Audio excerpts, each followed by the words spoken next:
Okay, so we have been talking about this move from independence to interdependence. And today I want to talk about some super sad, super serious consequences of independence, mainly depression, isolation, and suicide. I am a trauma therapist, and I was shocked when I read that 2024 was the highest suicide rate in the US since 1941.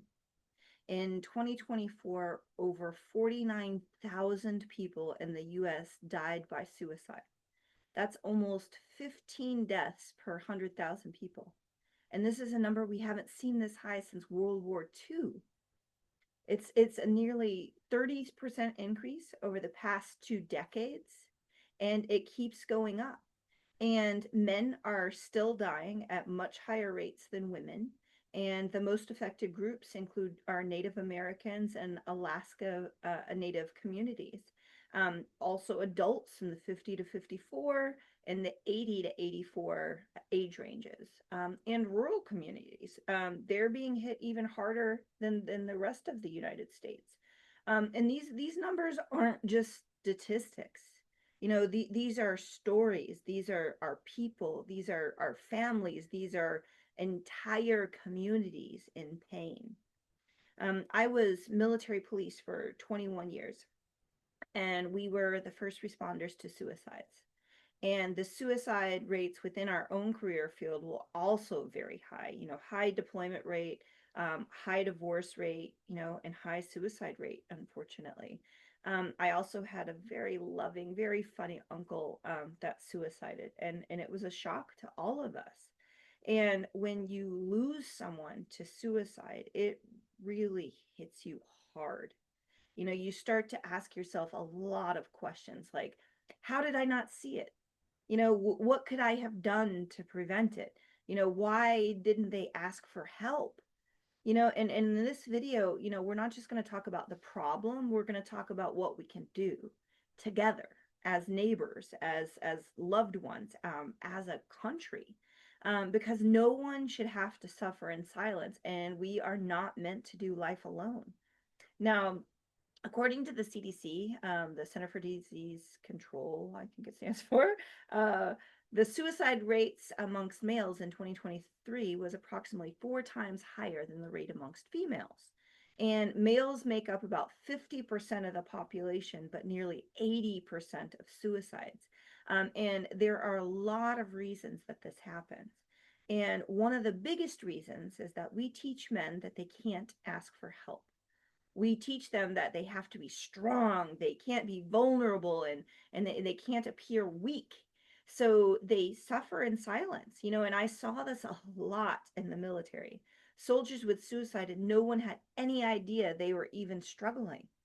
And I teach a 2-day suicide intervention course, and one of the things I teach is that people often will hide their pain. They think that other people can't hold it, which is sometimes true. And there's a part of them that just needs someone to care, someone to listen. But how often do we say, oh, that's not my business? If they want to tell me, they will. If they need help, they'll ask. And the problem is that this is often not true. We aren't taught to share our pain. We're taught to put on the happy face, to pretend everything's okay, to pretend we don't need help, to pretend that we've got it all covered, you know and I teach people that one person's pain is everyone's pain, and that we need to make it everyone's business. And I teach people to ask when they think that someone around them is struggling. In every single class I have taught, I have had at least one person tell me that they've asked someone they thought was struggling, and they were in fact having thoughts of suicide. They also describe this feeling of relief they see in someone when they can open up about how they're feeling. Sometimes we have there's this myth, and statistics actually show that the myth is that if we ask, we're going to plant the seed and then they're going to suicide. And this is definitely a myth, because what we see is that when people are able to open up, they're able to share, they're able to talk about their feelings, that it actually decreases the pressure and it reconnects them. reconnects them to life, reconnects them to people. And someone caring enough to ask, is potentially the difference between literally life and death. And we all need help sometimes, but most of us avoid it like the plague. And I will say, I'm guilty of this too.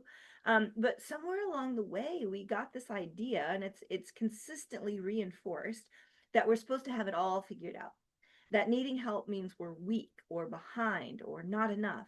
But I really want to say this really, really clearly. Asking for help is not a failure. It's a form of wisdom and a form of strength. It means that you're human, and it means that you're alive in a world where we're supposed to depend on each other. Now think about it. If you have a friend or a family member and they reach out to you and they say, "Hey, I'm really struggling right now," do you judge them? Do you lean in? Most of us are really honored when someone trusts us enough to say, "I'm struggling and I can't do this alone." So why are we so hard on ourselves when we're the ones who need help, when we're the ones who need a hand or an ear, someone just to listen? That's one of the biggest lies we've been sold, that strength means always being self-sufficient and never asking for help.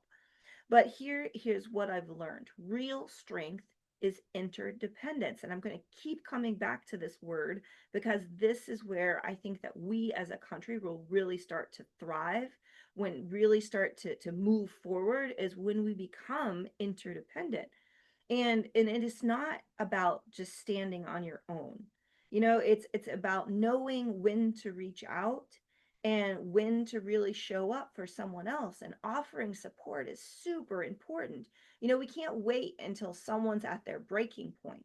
We need to build this culture where asking, "How can I support you?" is normal, where checking in is an everyday thing, not just during a crisis. And imagine what our communities, our families could look like if we all just stopped pretending we had it all together.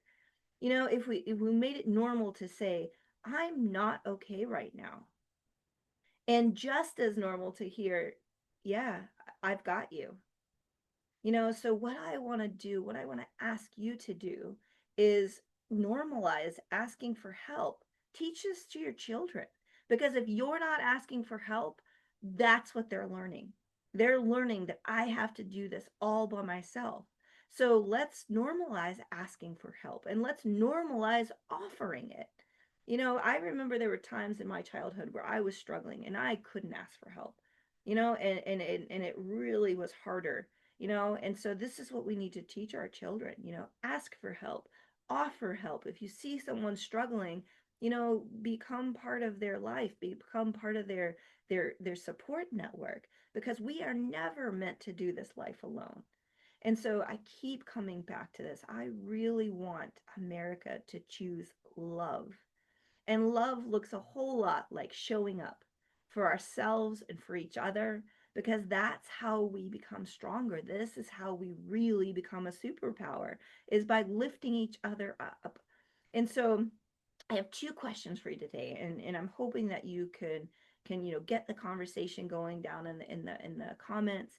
But really just think about this. Who in your life seems like they're struggling? Who in your life could use support? And this doesn't have to be someone super close to you. It could be, the guy in the cubicle next to you, someone you're passing in the streets. I mean, how many times do we walk past a homeless person and look away because we don't want to see it? So who in your life could use support? And if you're the one struggling, who could you ask for help? This is the culture that I want to create, where we help those who are struggling, and we ask for help when we need it. So please, please, please, let's teach this to our children. Let's learn this for ourselves, and let's really become a United States.